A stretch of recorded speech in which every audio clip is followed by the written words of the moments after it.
What if I told you that Dracula was never a vampire?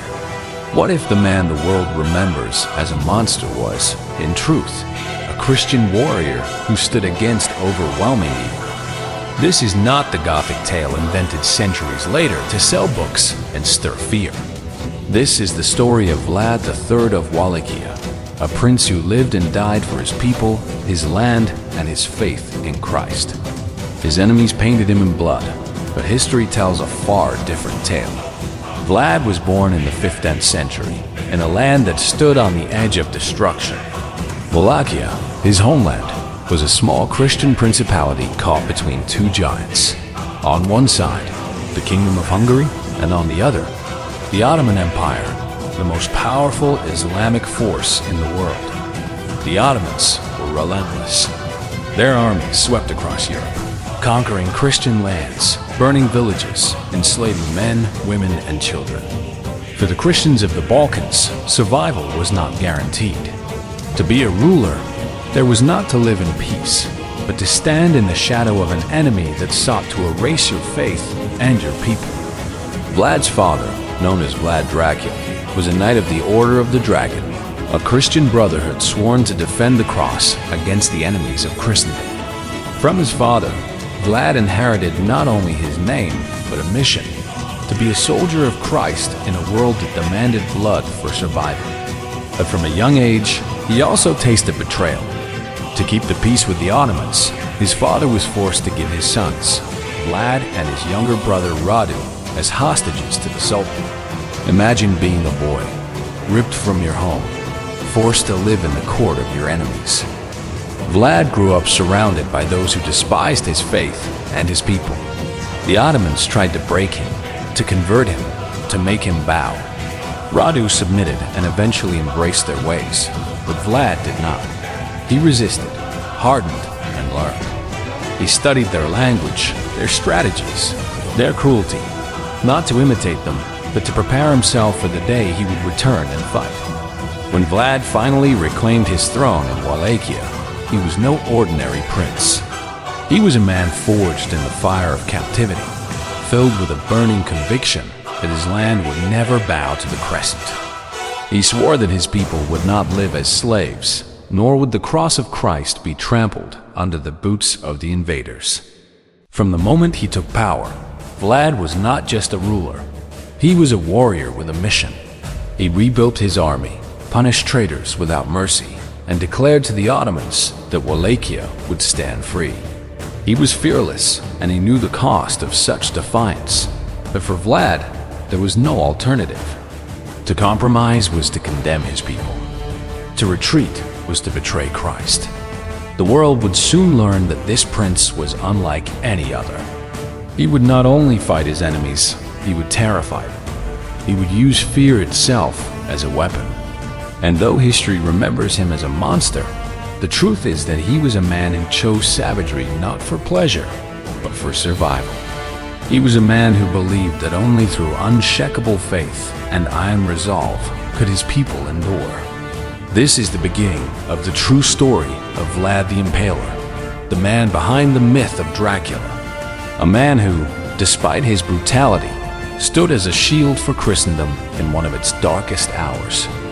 When Vlad returned to his throne, he knew that ruling Wallachia meant standing at the gates of Europe itself. If he failed, the Ottomans would sweep deeper into the continent, and Christian lands would fall one by one. Vlad was not content to wait for destruction to come. He struck first. The Ottoman Empire vastly outnumbered him. Their armies could field tens of thousands of soldiers, while Wallachia had only a fraction of that number. Vlad understood that he could never win by strength alone. If he wanted his people to survive, he had to fight differently. He had to make fear his greatest weapon. And so began the campaign that would earn him the name the Impaler. Vlad unleashed a reign of terror against the invading forces. He knew the Ottomans feared dishonor and humiliation more than death itself.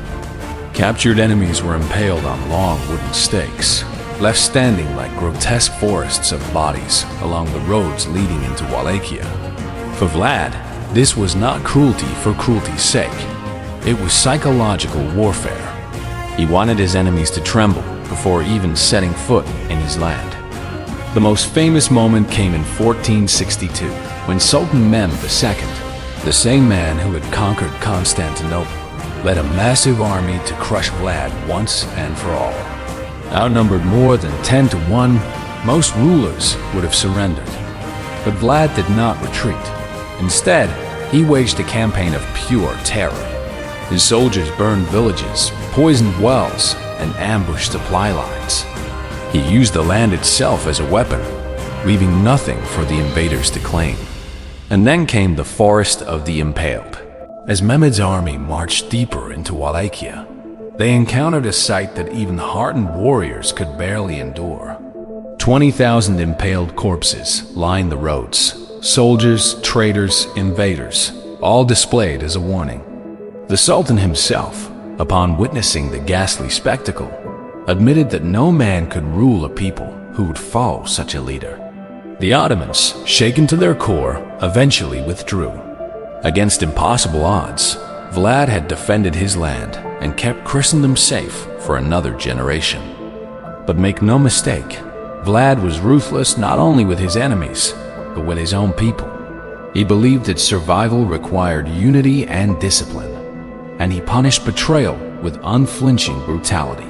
Thieves, liars, and the corrupt were executed without hesitation.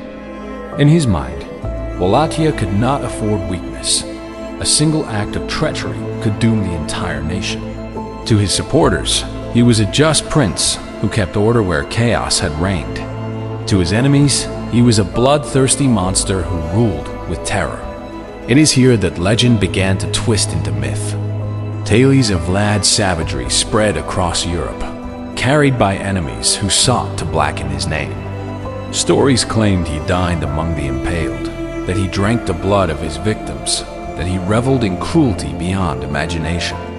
These stories, exaggerated and distorted, would one day give rise to the darkest legend of them all, Dracula. But the truth was more complex. Vlad was not a monster hiding in the shadows. He was a man who chose savagery in order to protect his people from annihilation. He was a Christian warrior who believed that God had placed him in that moment of history for a purpose. And though his methods horrified the world, they achieved what no one thought possible: the defense of his faith and his homeland against an empire that seemed unstoppable. Vlad's victories made him a legend, but they also made him enemies. The Ottomans wanted him dead. The Hungarians distrusted him, and even within Wallachia, nobles schemed for power. His own brother Radu, who had embraced the Ottomans during their captivity, opposed him and sought to take his throne. Surrounded by betrayal, Vlad's reign grew ever more precarious.